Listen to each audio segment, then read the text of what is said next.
5, 3, yeah. Ahora, bueno, muy buenas noches. En nombre de la Sociedad Paraguaya de Medicina Interna, quiero dar la bienvenida a nuestro gran amigo y maestro, el profesor doctor Eduardo Penny de Perú, que nos va a hablar esta noche del control preoperatorio en el adulto mayor frágil. El doctor Gustavo Arbo hará la presentación oficial del doctor Penny. Bienvenido, Eduardo, y será un gusto escucharte. Don Eduardo, buenas noches. Tengo el placer y el honor de presentar a alguien que lo considera un maestro y un ídolo personal. El doctor Eduardo Penny es especialista en medicina interna, es especialista en geriatría, profesor asociado a la Universidad Peruana de Cayetano Heredia, past president de la Sociedad Peruana de Medicina Interna, Master en American College of Physicians y Fellow en American Geriatric Society. Yo, particularmente, yo lo conocía al doctor Penny hace 8 años atrás en un congreso de geriatría organizado en Uruguay por el doctor Felipe Melgar. Y desde entonces yo sentí de que es realmente un ícono dentro de la geriatría. Y me siento, ¿cómo le voy a decir?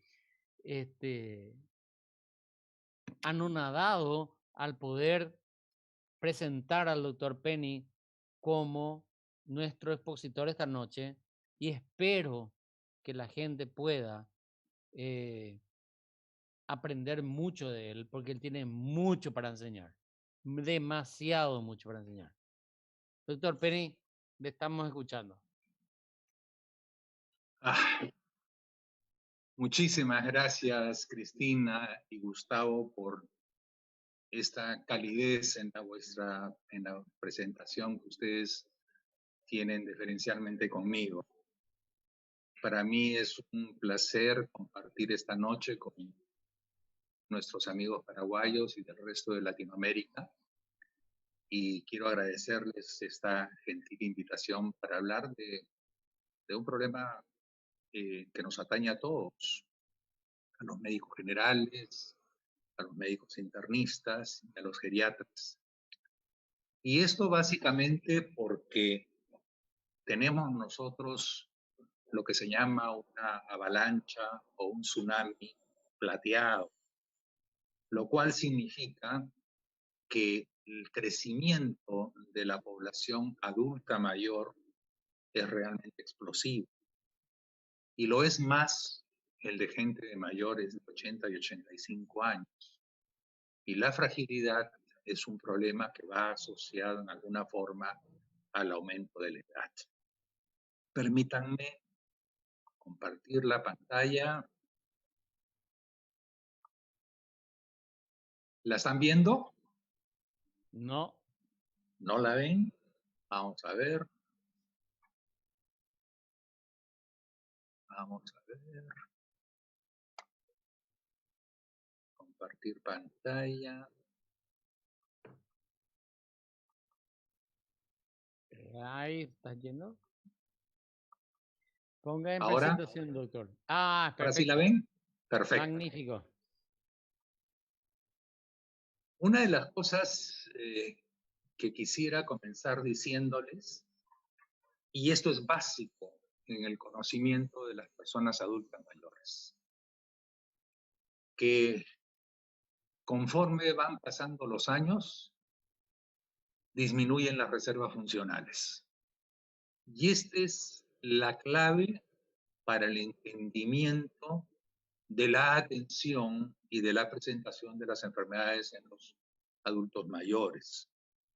Esto es como si nosotros tuviéramos una cuenta de ahorros y que día a día va disminuyendo los fondos porque los vamos gastando a través del tiempo. Entonces, no se olviden de esto porque esto es realmente clave y esto explica casi todo el comportamiento. Pero decir adultos mayores no significa decir que todos son iguales.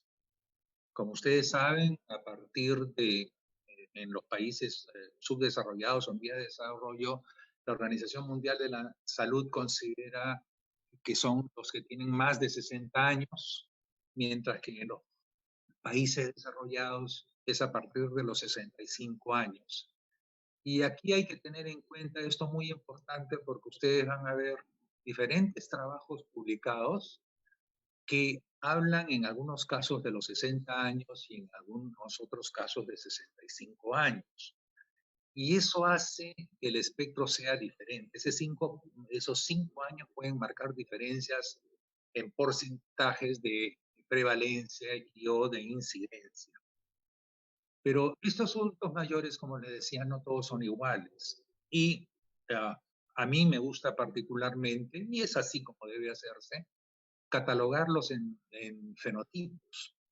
Y así vamos a tener nosotros aquellos adultos mayores que son básicamente sanos, que también se le llaman robustos. Una palabra que no es muy latina que digamos, pero ejemplifica ese grupo.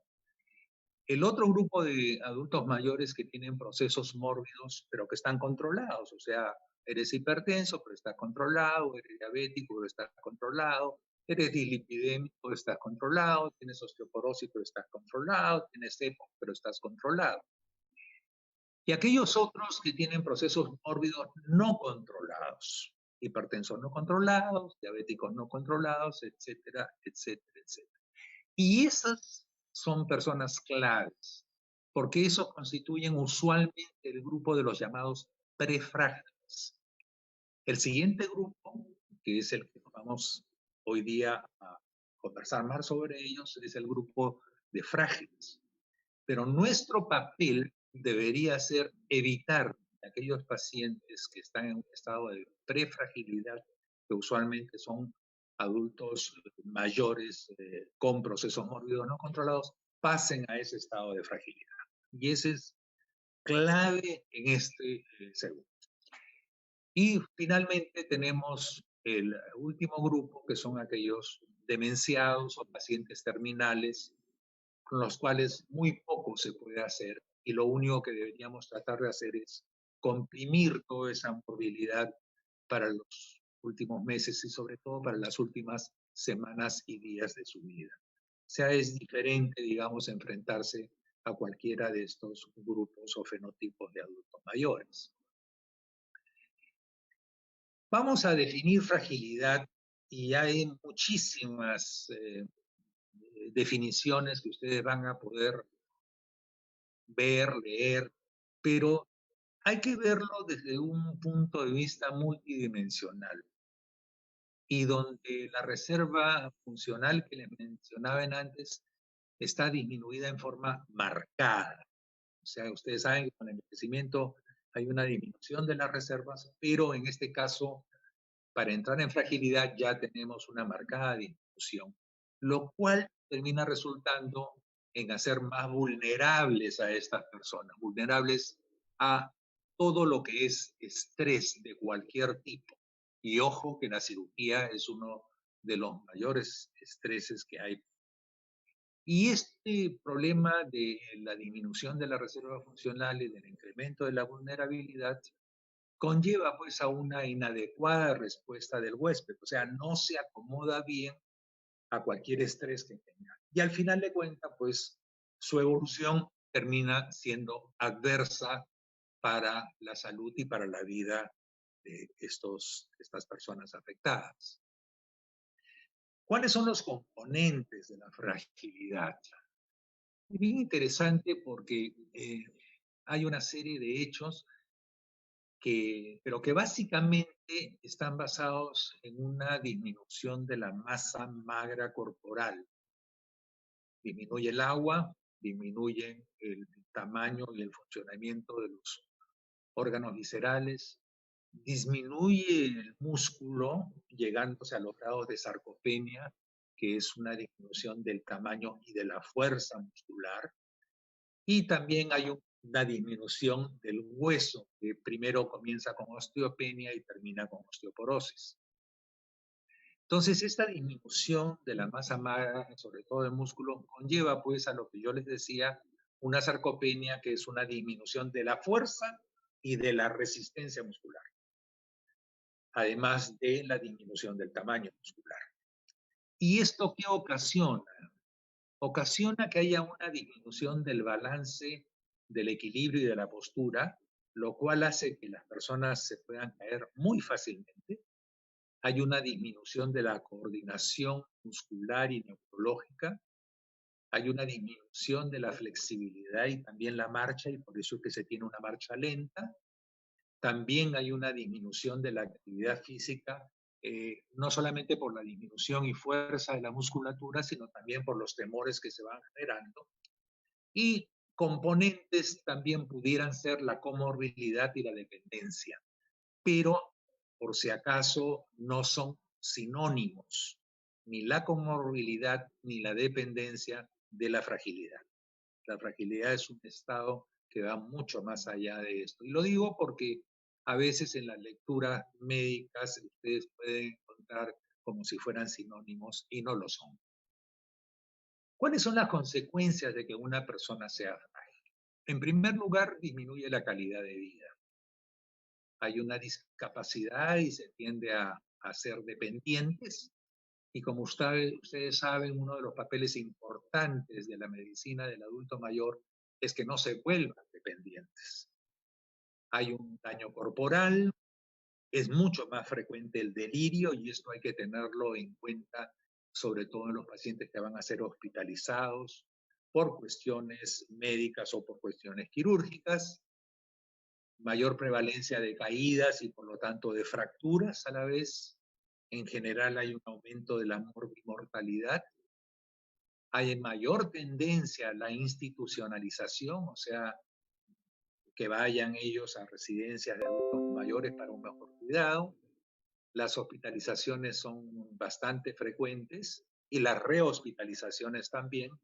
Y obviamente hay un consumo de recursos para la familia, para la persona, por supuesto, pero para la sociedad y para el Estado en su conjunto. Entonces, esto, ustedes están viendo, tiene una amplia digamos, repercusión en todos los aspectos de la vida. ¿Cuál es su prevalencia? La prevalencia usualmente cuando uno está entre los 65 y 60 años, usualmente la prevalencia es alrededor del 10%. Pero esto depende de muchos factores, depende pues si hay una pobreza extrema, si hay un abandono, depende en qué país vive, cuáles son las condiciones, etcétera, etcétera. Y esas prevalencias se pueden ir hasta 20% alrededor de los 65, 70 años. Sin embargo, cuando las personas tienen 90 o más años, la prevalencia ya se va a 40%.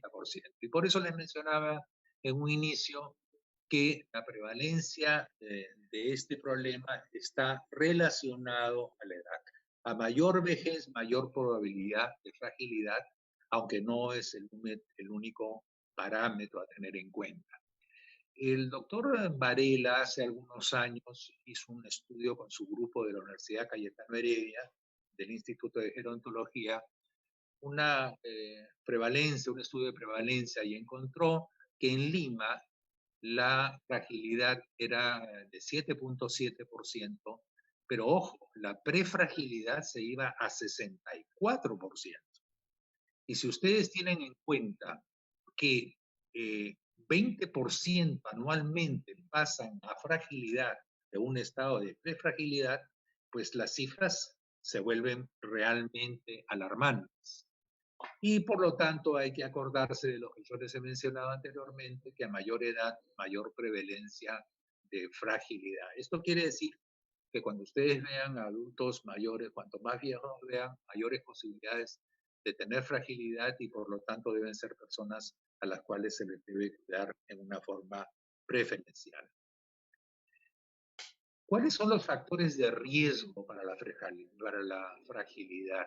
Bueno, uno indudablemente es el envejecimiento natural, el envejecimiento biológico, con todos los problemas que traen, que ya los hemos mencionado, la presencia de enfermedades agudas o crónicas, ya sean conocidas o no, porque como nosotros sabemos, en nuestros países hay muchos pacientes hipertensos que no saben que son hipertensos, muchos diabéticos que no saben que son diabéticos, muchos coronarios que no saben que son coronarios, muchos pacientes con demencia que no saben que ellos son dementes y ni la familia tampoco. Entonces, pues hay que tener en cuenta este parámetro que es muy importante. Y también factores de riesgo para la fragilidad son los abusos que se hayan cometido en cuanto al estilo de vida, a factores sociales y factores económicos a través de toda la vida. Yo siempre menciono que un papel muy importante de los internistas es tratar de hacer llegar a las personas de la tercera edad en las mejores condiciones posibles. De ahí que nosotros tengamos que estar evaluando los factores de riesgo en los adultos en general, como es hipertensión, dislipidemia, hiperglicemia, obesidad, tabaquismo, etcétera, etcétera, para que no se produzcan daños en el organismo y que estas personas o esta población llegue dañada a la tercera edad, donde ya muy poco podemos hacer nosotros desde el punto de vista preventivo. También el desuso por inactividad, la poca actividad física, la inamovilidad que tienen muchos de ellos, o el déficit nutricional, sobre todo con proteínas, también condiciona y también son factores de riesgo para el desarrollo de fragilidad. ¿Cuáles son los factores determinantes que tenemos de fragilidad? El ser mayor, sobre todo después de los 80 años, el tener varias enfermedades y a la vez estar tomando varios fármacos para estas diferentes enfermedades. Acuérdense que los fármacos tienen una serie de efectos colaterales, pero que en algún momento pues son imprescindibles o necesarios para controlar las enfermedades, pero ellos dan ese plus de problemas colaterales y no debemos olvidarlos. También la asociación de los problemas cognitivos o afectivos, depresión puede llegar a cifras de 20 y en estos casos, por ejemplo, en tiempos de COVID llega hasta 30% la depresión, lo cual es todo un problema. Como mencionaba anteriormente, los reinternamientos frecuentes, las patologías crónicas que son invalidantes, el vivir solo, estar en soledad es terrible realmente, todos conocemos con la gran frecuencia de la mortalidad en que entran los adultos mayores, sobre todo los hombres, dentro del primer año de la muerte de la pareja, en este caso de la esposa. Sin embargo, las mujeres tienen una mejor forma de enfrentar a la soledad o al vivir solas, pero los hombres no, lamentablemente. Y también, pues, cuando ustedes vean que comienzan a caerse, ese es un signo de fragilidad. Indudablemente no podemos dejar de lado a la pobreza. Aquí quisiera decirles que a veces se piensa que la fragilidad es un problema solamente de la población adulto mayor y que es un problema geriátrico. Y eso no es cierto. Hay poblaciones a partir de los 40 años de edad, y hay reportes numerosos en la literatura, donde hay problemas después de los 40 años. Y todo depende pues del estado de vida, de la pobreza y todas las cosas asociadas. Entonces, quitarse de la mente que el problema de fragilidad es un problema exclusivo de adultos mayores. Es un problema también de los internistas, por supuesto. ¿Cuáles son los contribuyentes de fragilidad? La actividad física, la actividad cognitiva, los problemas de nutrición y los de salud mental. Vean, estos 4 parámetros son los 4 parámetros más importantes en el día a día en todas las personas y ellos, cuando están alterados, pueden ser contribuyentes de fragilidad. ¿Cómo se desarrolla la fisiopatología de la fragilidad? Los factores de riesgo como envejecimiento, genética, estilo de vida, las enfermedades, el medio ambiente en que hemos vivido.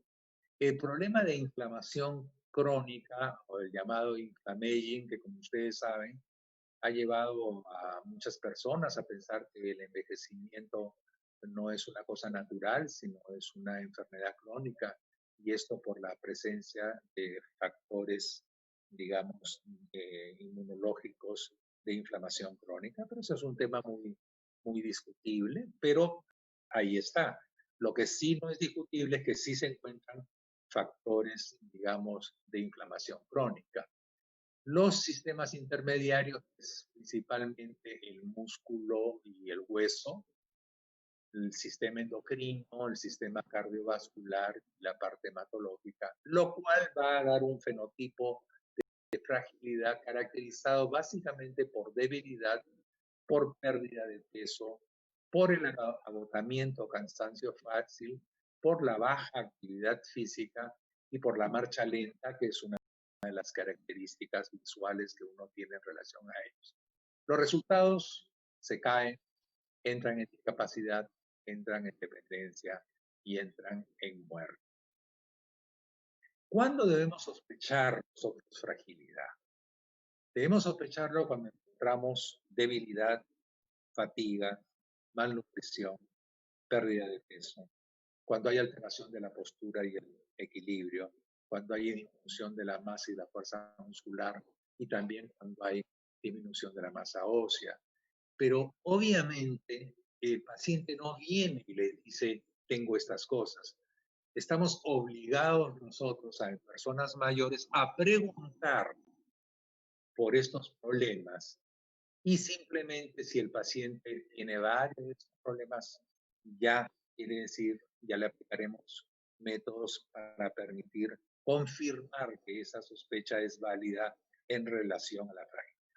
Pero si ustedes no le preguntan si tiene debilidad, si se cansa fácilmente, si no lo pesan, si no le hacen un índice de masa corporal, si no le preguntan si está perdiendo de peso o está bajando de talla, si ustedes no lo ven y que está doblado, que tiene problemas con la marcha, si ustedes no le tocan la musculatura, no le hacen una prueba de resistencia muscular simple, como puede ser un apretón de manos, pues no van a llegar a la conclusión ni a la siquiera a la sospecha clínica de que el paciente tiene fragilidad. Hay un cuestionario clínico llamado Frail, que es muy sencillo. Y las preguntas son, ¿está usted cansado? ¿Es incapaz de subir un piso de escaleras? ¿Es incapaz de caminar una manzana, o sea, una vuelta a la manzana 4 cuadras? ¿Tiene más de 5 enfermedades y ha perdido más del 5% de su peso en los últimos meses?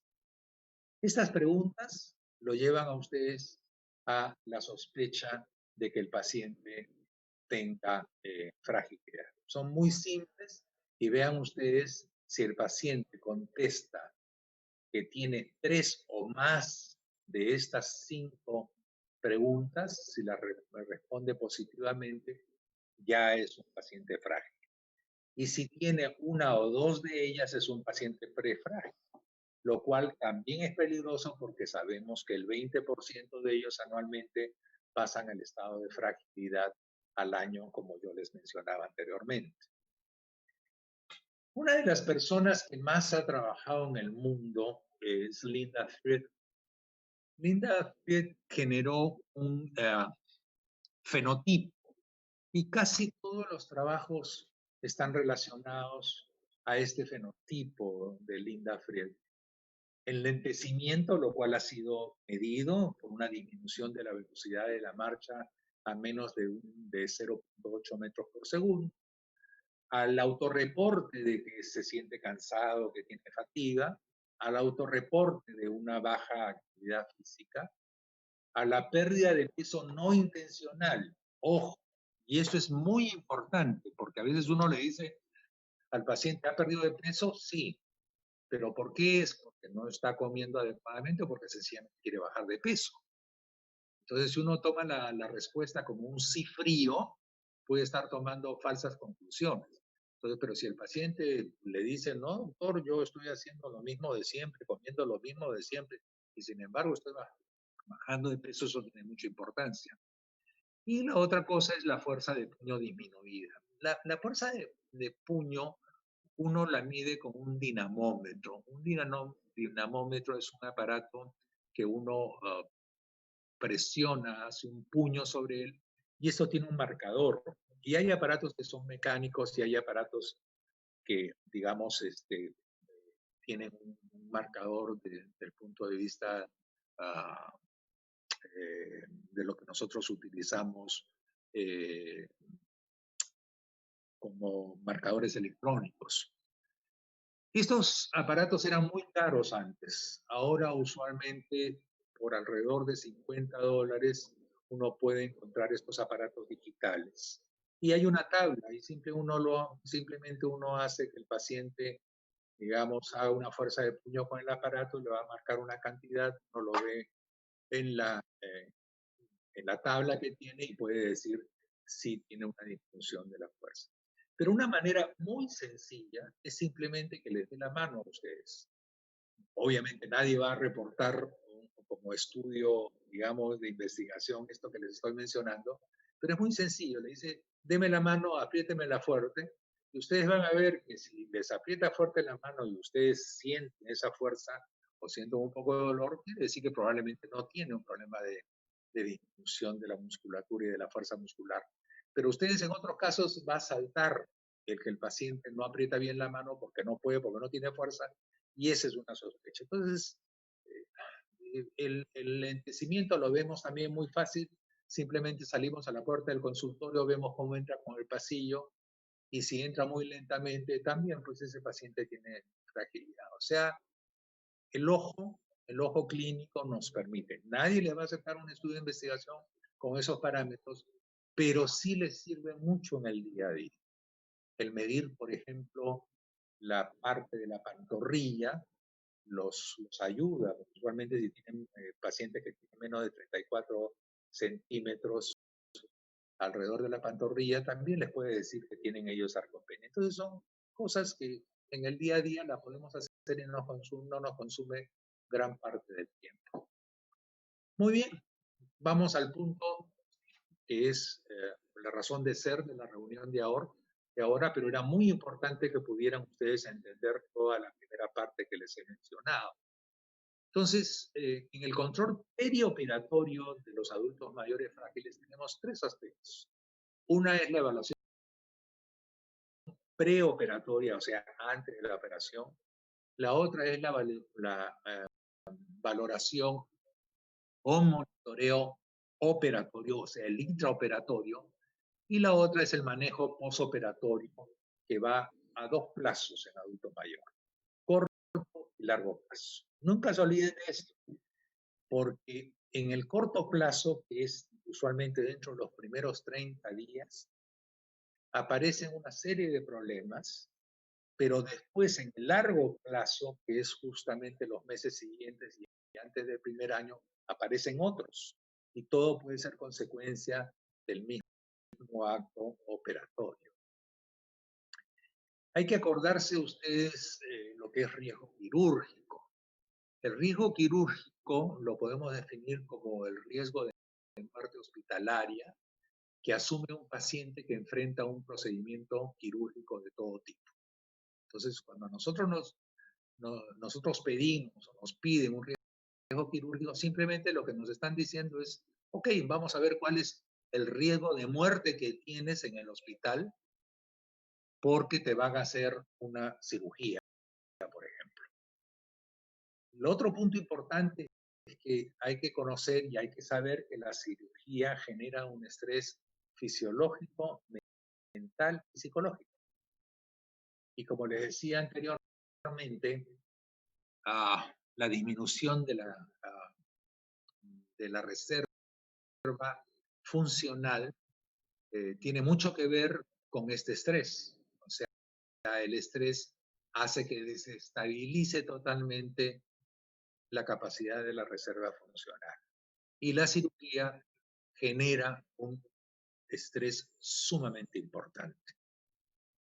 Ahora, hay que identificar y manejar los factores de riesgo, porque detectándolos y manejándolos podemos mejorar la evolución y los resultados de las personas frágiles o vulnerables. La presencia de fragilidad sabemos que está asociada a un doble riesgo de mayor morbilidad, mortalidad y transmisión. Eso quiere decir que aquellos frágiles que son hospitalizados y que también entran en cirugía tienen 2 veces más riesgo de hacer complicaciones, de morirse o de readmitirse al hospital que una persona adulta en general. También está asociada a riesgo de discapacidad, alteración de la calidad de vida, de una mayor estadía hospitalaria, ojo, y eso es importante porque esto uno tiene que decírselo a la familia. Los cirujanos tienen la costumbre de decir, no hay ningún problema, en 2 o 3 días está en la casa. Y el paciente de repente está una semana en la casa, no sale, y la familia dice, doctor, nosotros calculamos económicamente esto. ¿Qué es lo que sucede? Y es simplemente por haber querido operar que no les dice la verdad. Entonces uno debe decirle, mire, si todo va bien, hasta 3 días, pero si hay algún tipo de problema, tiene mayor riesgo de quedarse algunos días más. Eso es importante. Es importante siempre conversar con la familia, siempre decirle la verdad de las cosas. Esperemos que no suceda este tipo de cosas, pero tenemos que decírselo, tenemos que informarlo. También es mucho más frecuente de que vayan a una residencia geriátrica al alta para tratar de recuperarse, porque muchas veces quedan con daños, y obviamente pues se generan mayores costos en todo este tipo de problemas.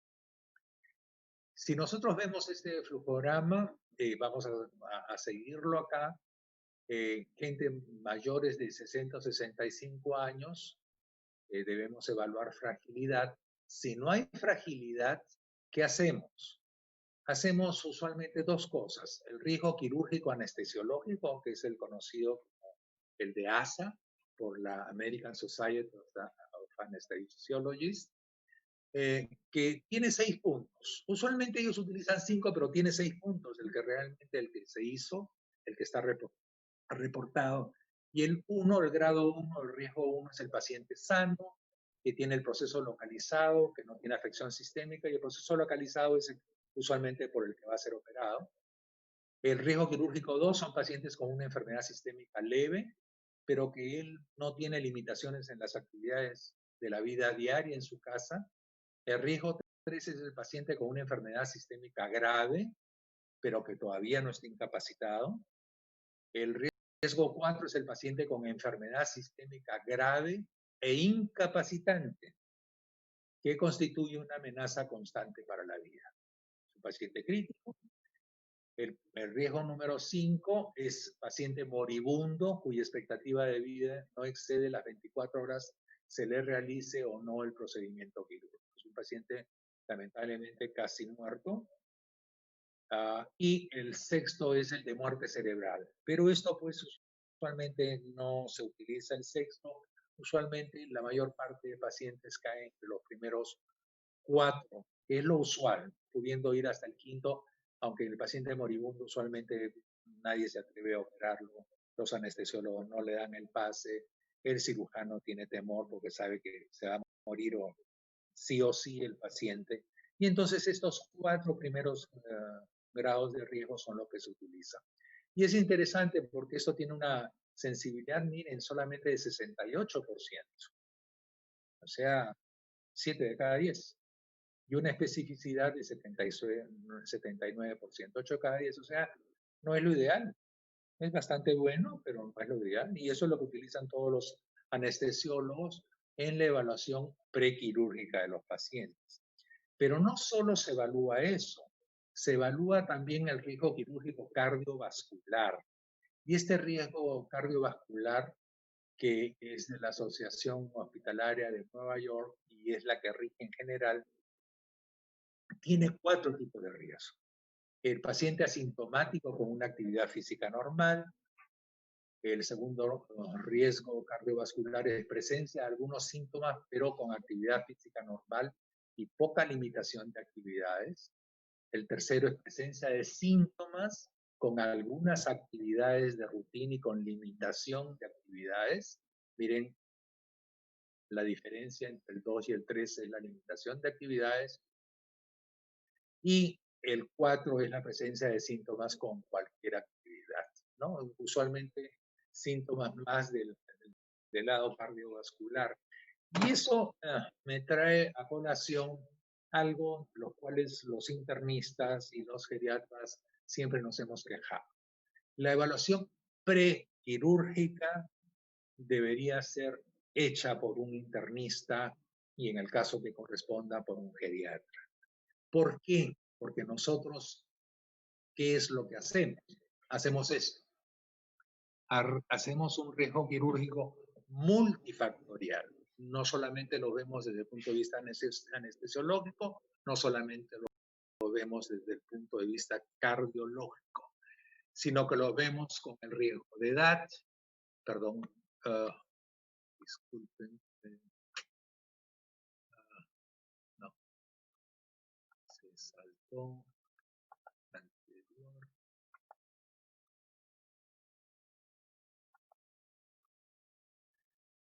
Vemos también el riesgo que le ha puesto el anestesiólogo, el riesgo que le pone el cardiólogo, que está en base a un electrocardiograma, la verdad de las cosas, y a la presencia de síntomas, pero usualmente pues no le hacen riesgo respiratorio, no le hacen riesgo hepático, no le hacen riesgo renal.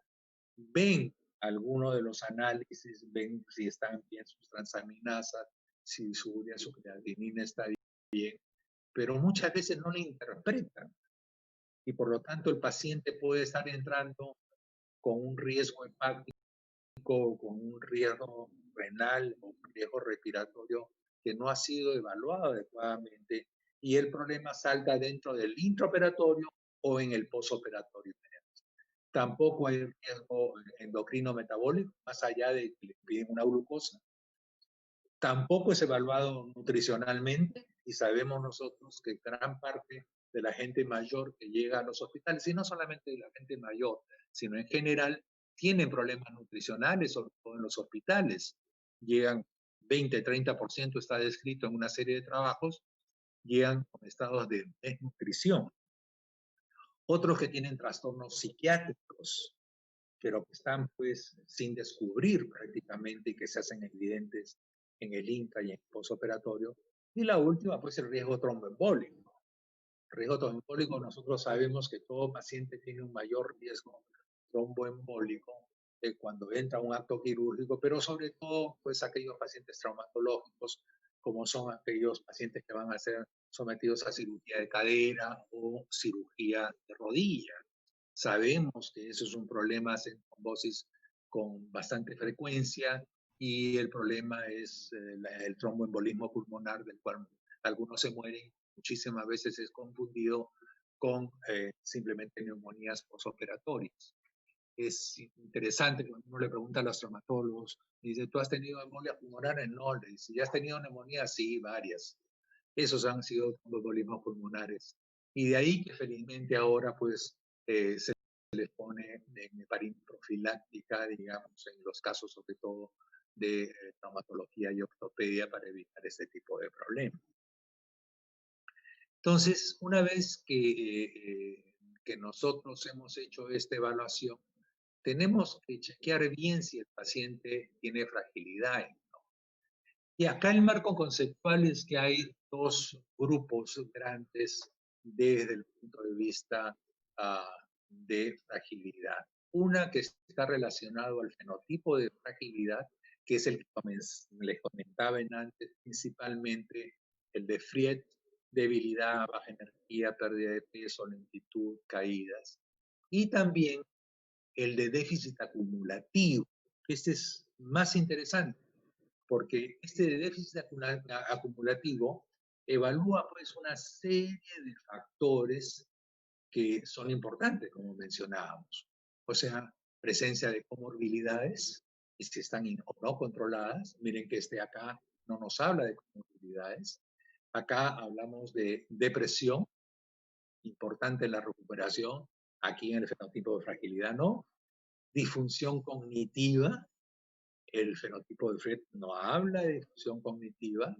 Pérdida de peso sí es común. Estado nutricional no lo habla el fenotipo fragilidad. Y la presencia de estresores sociales, ¿no? O sea, el vivir solo, el vivir pobre, etcétera, etcétera, es importante. Entonces, vean ustedes, a mí particularmente tengo un marco conceptual mucho más relacionado al déficit acumulativo, porque me parece que es mucho más real, mucho más del día a día que el fenotipo de fragilidad, que es válido para sospecha, pero no para un diagnóstico propiamente dicho. Entonces, los instrumentos que nosotros tenemos de evaluación están relacionados ya sea al fenotipo de fragilidad, que es el fenotipo de Fred, y la escala de Frail, que ya les había mencionado. Y acá los instrumentos de evaluación que tenemos del fenotipo de déficit acumulados, donde está el índice de fragilidad, el de Canadá, el de Edmonton, que es una versión reducida del índice de fragilidad, y el que particularmente me gusta a mí, que es la escala de fragilidad clínica, el CFS, que es una versión clínica, y donde es el del Rothwood, que es una serie de factores que se tienen en cuenta.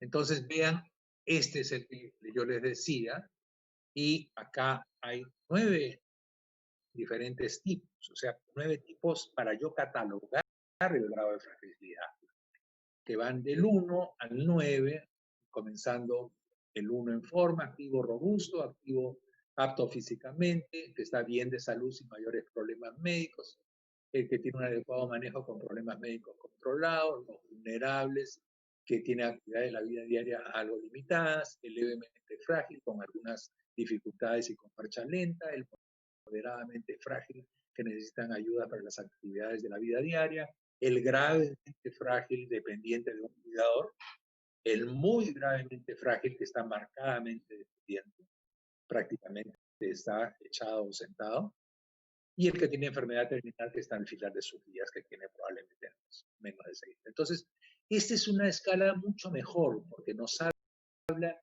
de una realidad, no nos habla de 4 grupos, de 5 grupos, nos habla de 9 grupos, y en base a eso podemos nosotros tener un mayor cuidado de ellos. Entonces, eso es lo que nos permite a nosotros hablar de fragilidad o no. Entonces, ya teniendo a la persona que tiene fragilidad, ya la establecimos por el sistema de acumulación de datos, tenemos que ver 4 cosas que son muy importantes. La nutrición, y que la podemos valorar nosotros con un examen mini nutricional. El estado mental, que lo podemos evaluar por un par de preguntas. La cognición, que la podemos evaluar con un mini COG. Y el estado físico, que lo podemos evaluar por el sistema DASI. Miren qué sencillo es. La evaluación simplificada. ¿Cómo vemos malnutrición? Para esto nosotros usamos la evaluación mini nutricional con 2 preguntas básicamente. ¿Ha perdido el apetito y comido menos en los últimos 3 meses, perdón? ¿Ha perdido peso recientemente? Si las respuestas son positivas, ojo, ese es un paciente que hay que hacer una evaluación nutricional más profunda. Pero vean, ni un minuto para contestar las 2. El estado cognitivo, usamos el mini COG con 2 cosas muy sencillas. Lo hacemos dibujar un reloj y le decimos, ¿sabe qué? Un reloj con manecillas, y díganle que las manecillas son flechitas por si acaso, y que les ponga una hora determinada, por ejemplo 10:15. Aquí les cuento una anécdota. Una vez le dije a un paciente, por favor, ponga que son las 10:15, y agarró y puso un reloj y puso 10:15. Entonces lo quedé mirando y me dijo, sí, me dijo, este es un reloj digital. Entonces hay que tener en cuenta estas cosas y explicarles bien. Y la otra cosa, recordar 3 palabras. Ustedes le mencionan lapicero, reloj, pelota. Le dicen que primero le van a decir a ellos que les van a decir 3 palabras que debe recordarlas y que después se las repite. Un consejo, que sean para ustedes las 3 mismas palabras por si se olvidan de una de ellas ustedes. La salud mental la podemos utilizar con programa de 2 preguntas, básicamente. Y son bien sencillas. La primera es, ¿tiene poco interés o placer en hacer las cosas? Y la segunda es, ¿se ha sentido decaído, deprimido, sin esperanzas? Si les contesta que sí a cualquiera de ellas, 2 preguntas muy simples, debe ser evaluado desde el punto de vista de depresión ese paciente.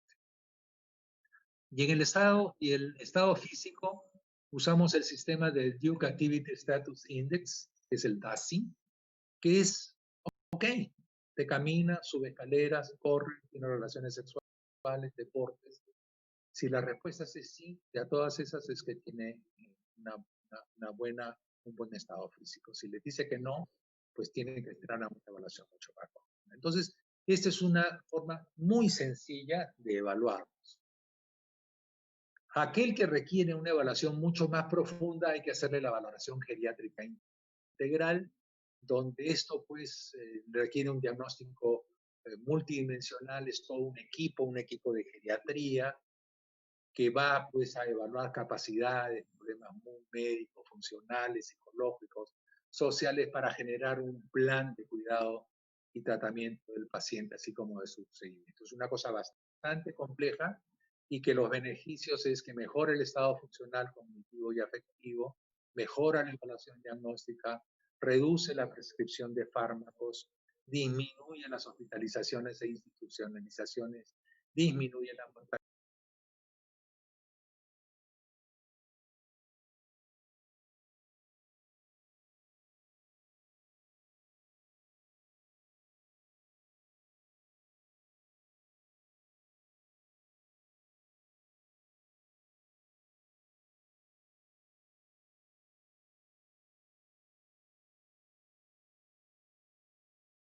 Y al final de cuentas reduce los costos. Entonces uno se hace una evaluación global, multifactorial y determina un plan.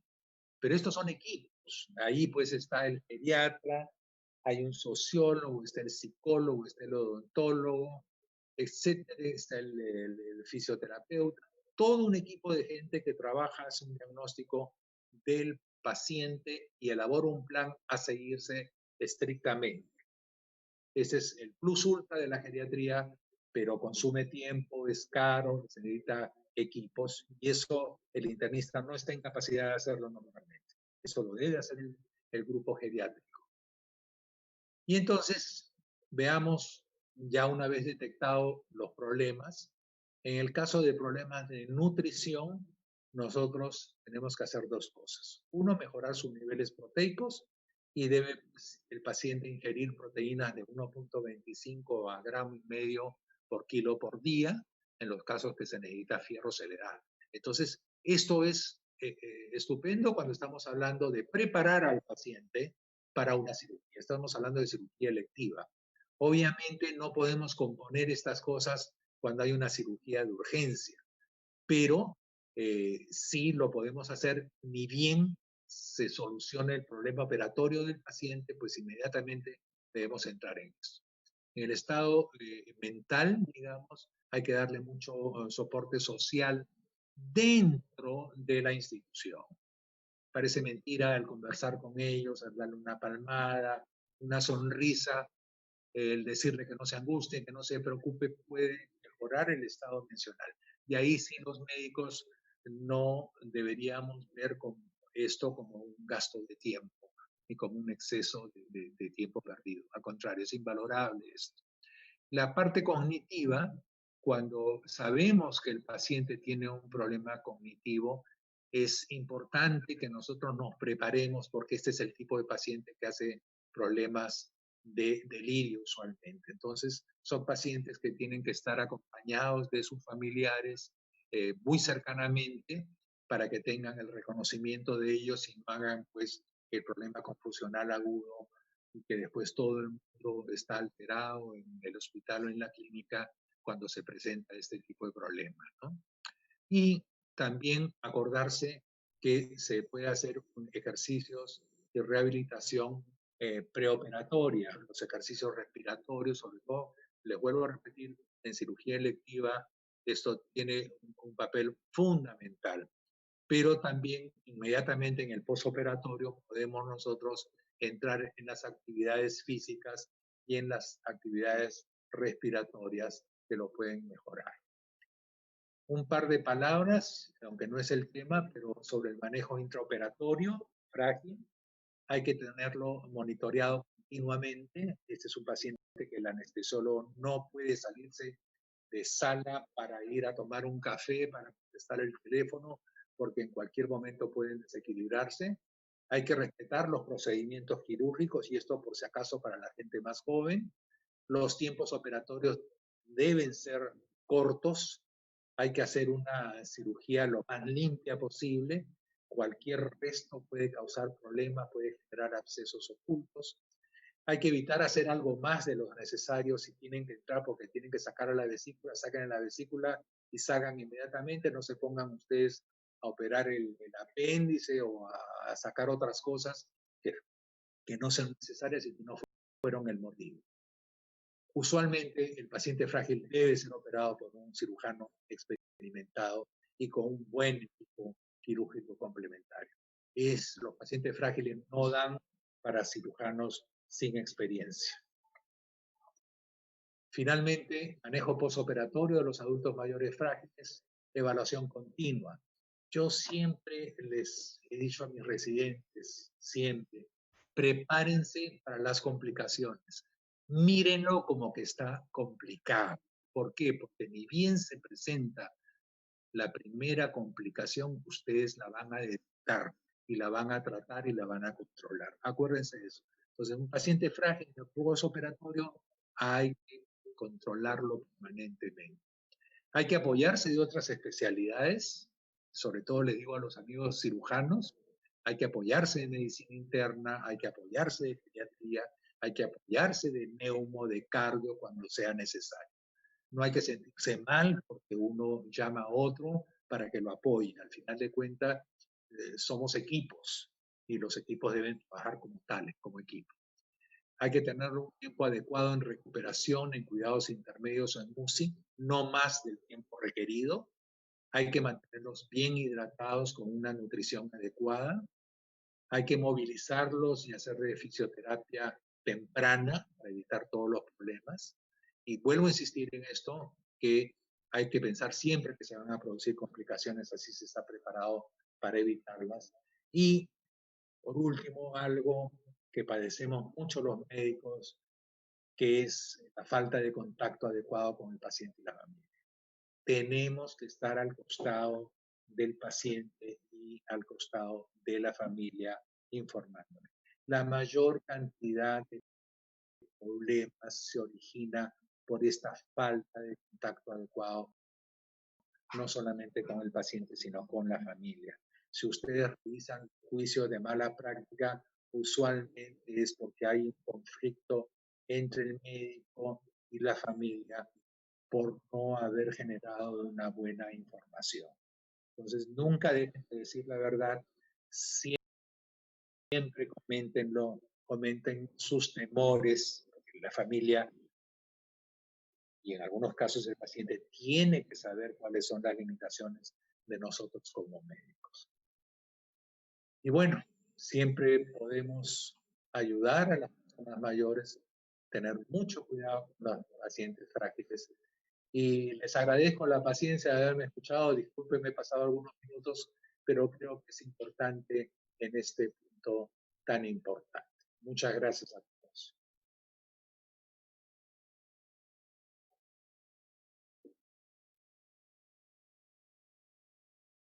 Muchas gracias, doctor Penny. Excelente, magnífico. Y sobre todo, había varias cosas que yo no tenían duda, pero sí dudaba un poquito en cómo hacerlo, ¿verdad?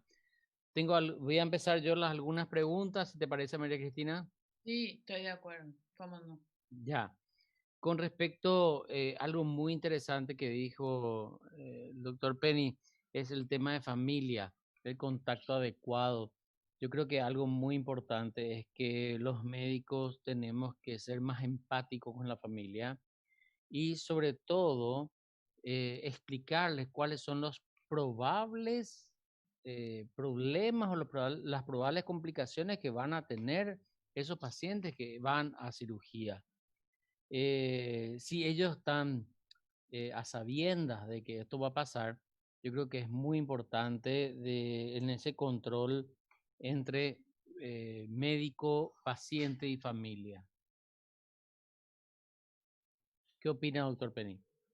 No, no tengo la menor duda de lo que estamos conversando, ¿no? O sea, mira, yo tengo 45 años de médico, ah, lo digo muy orgulloso, y a través de mi vida yo siempre le recomiendo a la gente más joven, ¿no? El, digamos, el mantener informado al paciente e informada a la familia. Eh, ¿Y esto por qué? Porque a veces sentimos nosotros que tenemos la vida del paciente, que somos un poco dioses y que no tenemos que darles explicaciones a nadie. Y ese es un graso error. Primero que no somos dioses, somos humanos, somos un instrumento de Dios para solucionar un problema y punto. Y lo podemos hacer mejor o peor de acuerdo a nuestras habilidades, pero no pasa de ser eso. Y la segunda cosa es que tanto el paciente como la familia deben estar informados. O sea, el paciente tiene el derecho de estar informado y la familia tiene el derecho. Y nosotros tenemos la obligación, no solamente moral, sino legal inclusive, de mantenerlos informados. Y es terrible porque a veces yo veo algunos pacientes que me consultan, me dicen, me han dicho que me van a operar. Ok, ¿qué les ha dicho el cirujano? Bueno, me ha dicho que me haga esto y que me espera en el hospital, en la clínica, tal día, internado. Y le ha hablado de su cirugía, qué le va a hacer, cuáles son las posibles complicaciones o los problemas. Bueno, no. Y ese es un error. Ese es un error. Entonces, la familia ni el paciente espera ningún tipo de complicación y cuando se presenta, pues viene la catástrofe, con el juicio y los problemas, Claro, etcétera, etcétera. Entonces, siempre hay que tomarse un tiempo y decirle la verdad. Decirle la verdad, y claro. si ese paciente ustedes no lo convence de decirle la verdad, pues cambiará de médico, bueno, mala suerte. Pero lo peor que puedes tener tú es en tus hombros es la muerte de un paciente o la complicación de un paciente de la cual te van a echar la culpa a ti por no haberlo dicho, por no haberlo mencionado. Claro. Lo que yo siempre le digo a los médicos jóvenes es, eh, pónganse en el lugar de los familiares del paciente y del paciente, la angustia que está sufriendo, que va a entrar a una cirugía. Yo durante la cirugía trato de tener contacto con los familiares y decirle cómo van las cosas, ¿verdad? Justamente para no tener ese tema, porque yo me pongo en el lugar de los familiares más de una vez. Algún familiar mío estuvo internado y la angustia es terrible, ¿verdad? Otra de las cosas que me gustó mucho lo que tocó el doctor Penny es la función renal, el clearance de creatinina, la depuración de creatinina. Es una discusión eterna que tenemos con los cirujanos, con los anestesiólogos y sobre todo con los radiólogos. Conste que estoy casado con una. Eh, el tema es la depuración renal en los pacientes adultos mayores con sarcopenia. Ellos ven la urea, ven la creatinina, ese está todo muy bien, pero esa no es la depuración de creatinina.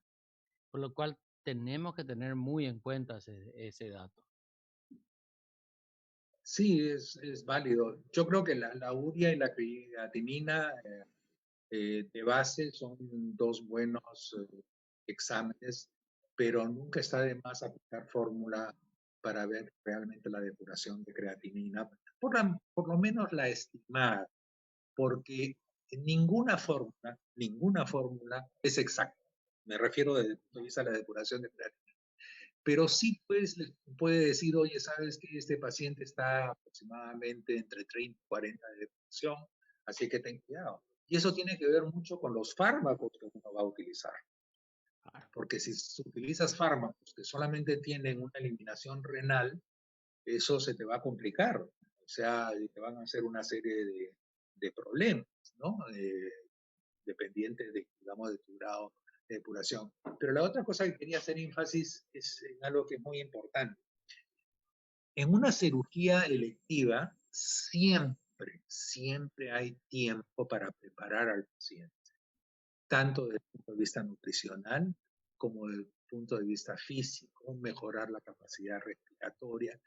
Y en eso hay una falla, porque el cirujano debería decir, ok, lo vamos a operar dentro de 5, 7, 10 días o 15 días selectivamente, pero vaya haciendo usted ejercicios respiratorios, vaya caminando, vaya tosiendo, vaya suspirando, o haga esto con un globo, con una botella, cualquier cosa, o comencemos a comer una mayor cantidad de proteínas. ¿Por qué? Porque la recuperación de ese paciente va a estar relacionada a su cantidad de proteínas. Eso lo sabes tú, Cristina. Entonces, eso es muy importante, digamos, siempre hay tiempo. Y siempre hay tiempo también para la emergencia, porque en el momento que tú tienes emergencia, dile al paciente, respire hondo, tosa, y eso lo está ayudando. Está disminuyendo la cantidad de atelectasias con que pudiera entrar a sala de operaciones. Y eso le está mejorando el nivel de tos, de expulsión, de movimiento ciliar, de expulsión de moco, lo hidratas bien, con lo cual mejora la movilidad ciliar y el flujo del moco traqueal, del moco bronquial, etcétera, etcétera. O sea, mueva las piernas, mueva el brazo, o sea, comienza a contar de 100 para atrás, 99, 98, le mejora su estado, no se preocupe, no se angustie, vamos a salir bien en esto, la familia cerca, o sea, siempre hay un momento para hacer muchas de estas cosas, para preparar al paciente, ¿no? Así mismo. Acá hay una pregunta. El doctor Jesús Falcón pregunta, ¿qué lugar ocuparía el riesgo según el tipo de cirugía y el uso de algunos fármacos que tendrían impacto en la protección, como beta bloqueantes, estatinas? Bueno, la primera cosa es que uno siempre debe evaluar con qué viene el paciente, no solamente las enfermedades, sino con qué tipo de fármacos viene el paciente. Muchos de ellos son suspendidos el mismo día de la operación, o algunos pueden ser suspendidos 2 o 3 días antes, dependiendo que tengan una vida media larga. Por ejemplo, es el caso de algunos casos con los diabéticos, que uno a ese tipo de paciente prefiere ponerlo en escalas móviles de insulina para evitar los problemas de hipoglicemia porque no van a comer, y además la insulina hay que explicarle a la familia y al paciente que no es que se va a quedar con insulina necesariamente. Y la otra cosa es acordarse que con lo que el paciente venga se tiene que ir. Y eso es algo de lo cual nos olvidamos. El paciente entra con una lista y de repente ni siquiera vemos la lista de lo que ha venido, y cuando se va le dicen, no, solamente va a tomar la medicina que yo le doy. Entonces siempre hay que evaluar los fármacos que está tomando el paciente, siempre hay que evaluar los fármacos que se le va a dar al paciente durante la operación y durante el pre y el postoperatorio, obviamente. Y la otra cosa que también es fundamental en esto es el tener los cuidados de enfermería adecuados. Esto no es, el acto quirúrgico no es un acto solamente del equipo quirúrgico. El equipo quirúrgico es uno y es vital, son los que van a operar, los que van a ayudar a operar. El anestesiólogo es fundamental. Toda la gente que ha entrado en el preoperatorio y ha preparado a este paciente, y toda la gente que lo va a ver en el postoperatorio. Entonces es un gran equipo humano, que a veces las personas creen que es solamente el cirujano que operó el equipo, y eso no es cierto. Ese equipo de personas que han visto a alguien que se está operando puede estar constituido por 20 o hasta 30 personas en el transcurso desde que ingresó al hospital o a la clínica y hasta que sale de algo. Y todo ese equipo tiene que ser un equipo armado, tiene que ser un equipo que conozca sus responsabilidades, que conozca sus límites y que conozca pues todas las características que tienen este tipo de pacientes, ¿no? Exacto. Otra pregunta, Gustavo. Algo muy interesante, don Eduardo, es que el año pasado hicimos, el año pasado y antepasado hicimos lo que se llama educación médica continua en geriatría. Invité a varios cirujanos a dar charlas y me llamó mucho la atención de que todos los cirujanos a quien había pedido que me den charlas manejaban los criterios de fragilidad. Y eso me llenó de alegría porque cuando ellos decían, bueno, este paciente con esta fragilidad, yo me quedé sorprendido y dije, no puede ser un cirujano manejando fragilidad, eso es único. Pero me sentí tan bien porque en este momento te envían un paciente, mi equipo de trabajo, por lo menos cuando envía un paciente te dice riesgo quirúrgico y riesgo de fragilidad que colocan. Y eso me pone muy feliz porque hay veces que ya me ha ocurrido donde le digo al paciente que está moderadamente frágil, que cuando le dicen tenés que operarte de esto porque esto puede ser malo, pasa a severamente frágil, deja de caminar, deja de comer, pierde peso y tengo que suspender la cirugía. Y los cirujanos a quienes conozco y trabajan conmigo me dicen, no, no, no, mejor, suspendeme porque esto va para mal. Eso yo creo que es un cambio muy interesante que estamos teniendo más en el Paraguay, donde se está conociendo bien el riesgo quirúrgico y sobre todo no tienen miedo los familiares y los cirujanos cuando le decimos quiero que ingresen en terapia intensiva, por lo menos en terapia intermedia, las primeras 12 horas, porque tengo miedo a este paciente. Y todos aceptan, no hay ningún problema. Sí, yo creo que eso se ha aprendido a través del tiempo. Y se ha aprendido por varios motivos, creo, ¿no? Eso no es gratuito. En primer lugar, porque acuérdate que hace algunos años no se operaba a gente después de los 60 años de edad, salvo que fuera una emergencia, un paro de peritonitis y qué sé yo. Ahora no, ahora gente de 90 y de 100 años entra a operarse de la cadera, entra a operarse de la rodilla, entra a operarse de una válvula aórtica, etcétera, etcétera, etcétera. O sea, esto está significando que los cirujanos están viendo a poblaciones cada vez más mayores, entre comillas. Claro. Y esto significa que están teniendo más complicaciones, que ven más complicaciones, que ven más problemas. Y ellos saben que los internistas y los geriatras los vamos a ayudar diciéndole, oye, cuidado con esto, apóyate en mí, yo te voy a apoyar en el posoperatorio o te voy a dar pautas en el preoperatorio para que disminuyan los riesgos. Cada vez también hay más fármacos que son menos tóxicos, o sea, la variedad de fármacos que tú puedes escoger es mucho. Y la otra cosa es el hecho de que los juicios era algo que decíamos antes y que ahora se desconoce. Y ahora conociéndolo ya saben que el juez te puede llamar a un cirujano y decirle, fue evaluado su paciente por un geriatra, fue evaluado por un internista. Si este paciente era frágil y tenía riesgos, ¿por qué usted no llamó a un especialista que no fuera usted? O sea, lo han aprendido a golpes. Las familias también han aprendido de que estas personas más frágiles son más riesgosas de manejar. Por lo tanto, te entienden cuando tú le dices, ¿sabes qué? Prefiero tener las siguientes 24 horas en cuidados intermedios o en cuidados intensivos, porque si bien ha salido todo bien, acá hay algo que no me gusta y quisiera que no tengamos problemas, sobre todo en personas que vienen con patología previa, ¿no? Entonces la familia lo entienden perfectamente. Las compañías de seguros a regañadientes también lo están entendiendo, porque saben que, digamos, un día en cuidados intensivos o un cuidado intermedio puede disminuir la estadía hospitalaria del paciente si es que este se complica.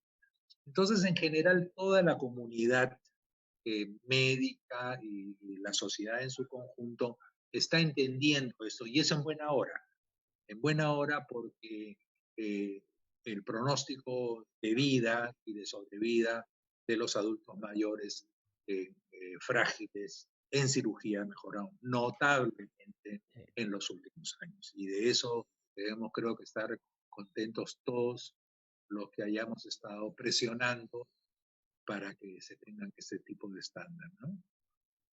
Uno de nuestros mayores éxitos creo que son los cirujanos ortopédicos. Siempre una pelea de qué momento y cuándo, ¿verdad? Una pregunta, dice que el doctor Jesús Falcón pregunta de vuelta, ¿en qué lugar ocuparía el riesgo según el tipo de cirugía? Yo bueno. me imagino que se refiere a cirugía de urgencia o cirugía... Mira,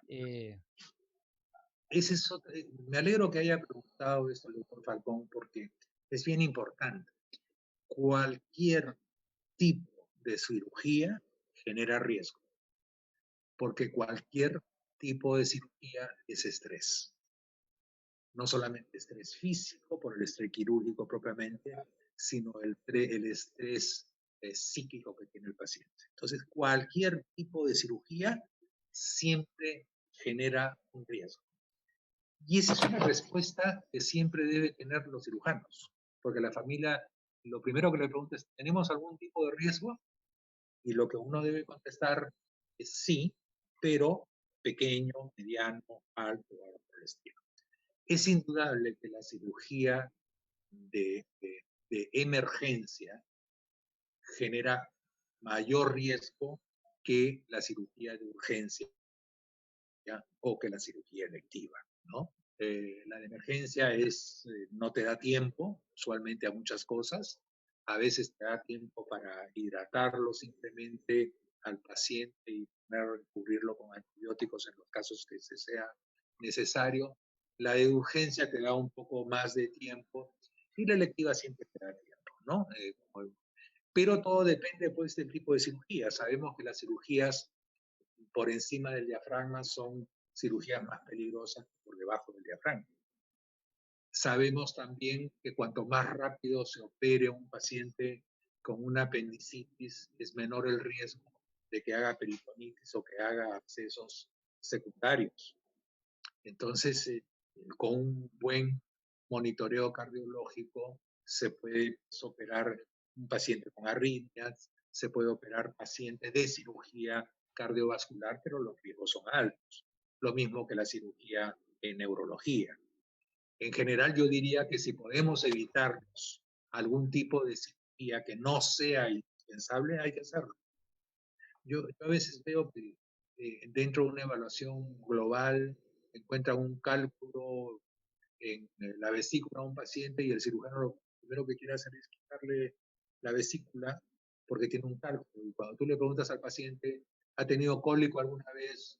O son cálculos grandes y no pequeños, y el paciente no es diabético ni nada por el estilo, no tiene razón de ser de que se opere. O sea, no sacamos nada.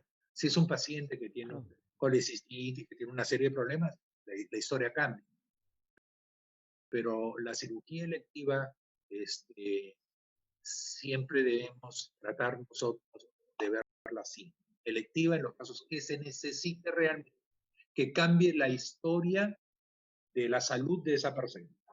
Si no va a cambiar la historia de salud de esa paciente, no hay por qué operar. No tiene sentido. Es un riesgo más, es un riesgo innecesario, y no solamente innecesario, sino costoso. Muy interesante,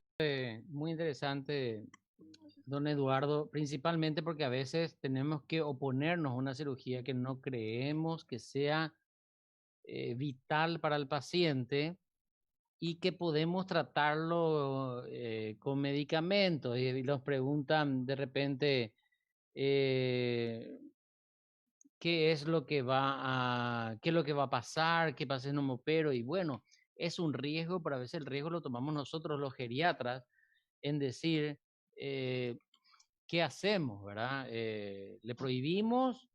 ¿Le decimos que no estamos de acuerdo o le mandamos a la cirugía simplemente porque también nos reditúa a todos económicamente?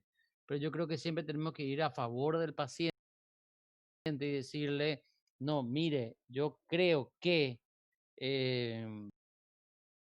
no debería operarse porque no es necesario. En eso nos ayuda mucho, ¿no sabes qué, Gustavo?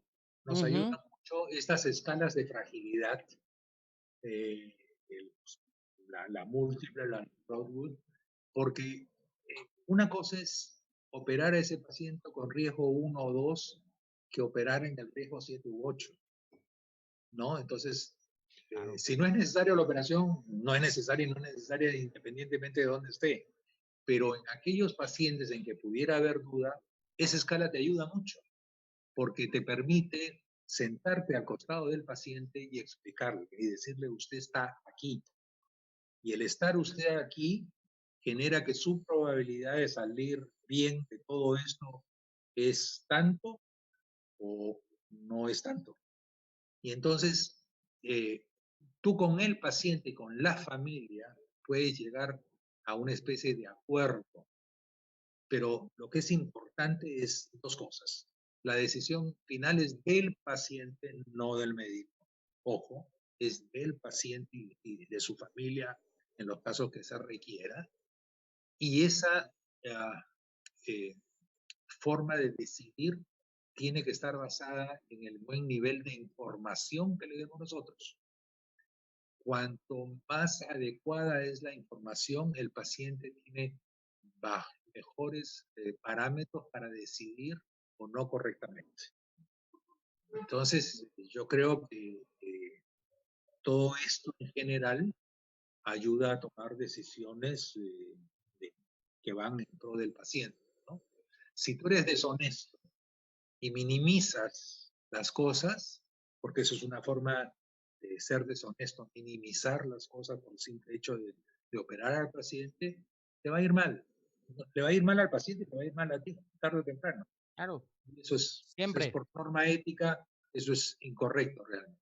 Solo una buena persona puede ser un buen médico. Así es. Eduardo, hay otra pregunta. Fátima pregunta, ¿cuáles son los puntos de referencia que que utilizó en la pantorrilla para valorar la sarcopenia? Hablaste durante tu presentación. ¿Cómo Perdona, diferenciar ¿podrías repetirla, Cristina? ¿Podrías repetirla porque tengo eco? puntos de referencia que utilizaste en la pantorrilla para valorar la sarcopenia? ¿Y cómo Bueno, diferenciar un síndrome constitucional de fragilidad? sí. Usualmente lo que uno utiliza son 33, 34 centímetros del diámetro o de la circunferencia de la pantorrilla. Ese es un método antropométrico, en alguna forma discutible, porque a veces tienes el problema de la persona obesa. Y la persona obesa puede tener una pantorrilla mayor por presencia de grasa. O sea, ahí están los sarcopénicos obesos, ¿no? Tienen poca musculatura, pero mucha grasa. Es discutible, pero es uno de los métodos que uno utiliza, ¿no? Dentro de un contexto. Indudablemente que el mejor método es hacer una dinamometría y hacer todas las pruebas aleatorias relacionadas a sarcopenia, ¿no? Ok. Perfecto. En honor al tiempo, quiero agradecer al doctor Penny por su exposición. Nunca dejo de aprender del doctor Penny. Siempre he escuchado sus charlas y me parecieron excelentes y sobre todo muy didácticas. Eh, yo creo que es sin desperdicio total esta charla. Quiero agradecer a Laboratorios Zaval por habernos apoyado en esta charla, principalmente por darnos todo lo necesario para exponer y dar un poco el punto de vista de la evaluación geriátrica en el preoperatorio. No olvidar, yo creo que el postoperatorio es tan importante como el preoperatorio. La mortalidad de los pacientes adultos mayores es muy alta en el postoperatorio si no tenemos en cuenta. Quiero que sepan de que a los que no pudieron asistir a toda la charla, que el video va a estar en YouTube la semana que viene. Entonces pueden volver a escuchar alguna parte que le hayas pasado. Cristina. Bueno, agradecerte una vez más la excelente conferencia, tu predisposición y en nombre de la Sociedad Paraguaya de Medicina Interna, sabes que siempre te esperamos y que disfrutamos, como dijo Gustavo, de tus excelentes conferencias. Así que muchísimas gracias y te esperamos siempre, Eduardo.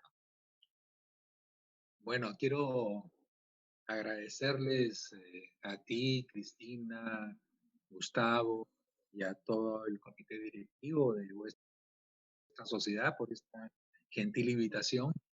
Lamentablemente, esta pandemia no me ha permitido estar con ustedes en el curso, en el congreso programado que habían tenido la gentileza de invitarme en el mes de mayo, pero siempre habrá oportunidad de estar cercanamente dándonos un abrazo y vuelvo a repetirle mi agradecimiento por esta gentil invitación y esperamos encontrarnos pronto académica y socialmente. Un abrazo desde el Perú para todos ustedes.